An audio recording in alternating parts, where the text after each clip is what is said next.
యజ్ఞోపవీత ధారణ జరిగిన తర్వాత స్వామివారు రామచంద్రమూర్తికి వరపూజ జరుగుతోంది.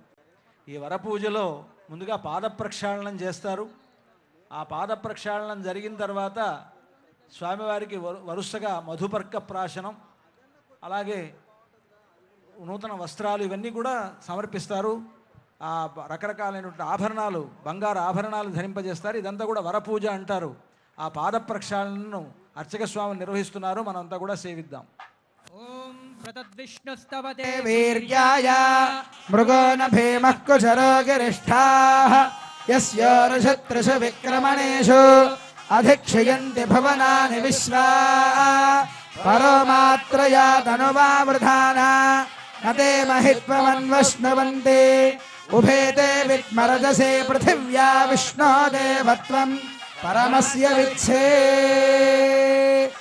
ప్లోతవస్త్రేణ సంభృజ్య నయశ్చక్రాయ విద్మహేతి నారాయణాస్త్రేణ పాదారవిందయోరభిమంత్ర్య ఓం నయశ్చక్రాయ విద్మహే సహస్రజ్వాలాయ ధీమహి తన్నశ్చక్రః ప్రచోదయాత్.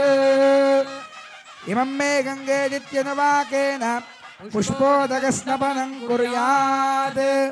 ఓం ఇమం మే గంగే యమునే సరస్వతి సతద్రస్తోమకం సచతాపరిష్ణియా అసిక్నియా మరుత్వృధే వితస్తయార్జీకీయే శృణహ్యా సుషోమయా.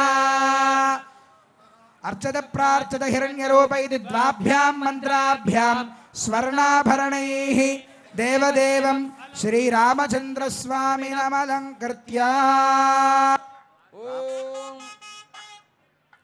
భరతునకు చేయిస్తి పత్సల పతకము రామచంద్ర